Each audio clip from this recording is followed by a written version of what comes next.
आंध्र प्रदेश के विशाखापट्टनम में वंदे भारत एक्सप्रेस की ट्रेन पर पथराव किया गया। राममूर्ति पंतुलुपेटा कंचार पालेम के पास हुए इस वाकये में ट्रेन के कोच के शीशे टूट गए। बताया जा रहा है कि ये ट्रेन सेमरीप लेम के कोच मेंटेनेंस सेंटर जा रही थी, तभी कुछ बदमाशों ने इस पर पत्थर फेंके। It's around 6:30. Somebody pelted stone on the brand new Vande Bharat rake, and two of the window panes have been totally shattered. We'll have to replace them. चूंकि पथराव का मामला हाई प्रोफाइल ट्रेन से जुड़ा है और पीएम मोदी खुद इस ट्रेन को हरी झंडी दिखाने वाले हैं, लिहाजा रेल इंतजामिया में हलचल मची हुई है।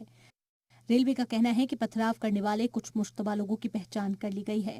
We have identified some suspects and our RPF is after them. I am hopeful we will be taking very strong action against this kind of people. We are trying to follow some CCTV cameras and all. PM Modi 19 जनवरी को तेलंगाना का दौरा करेंगे। यहाँ Secunderabad railway station पर वो वंदे भारत को हरी झंडी दिखाएंगे। ये ट्रेन लगभग 8 घंटे में सिकंदराबाद से विशाखापट्टनम के बीच की दूरी तय करेगी।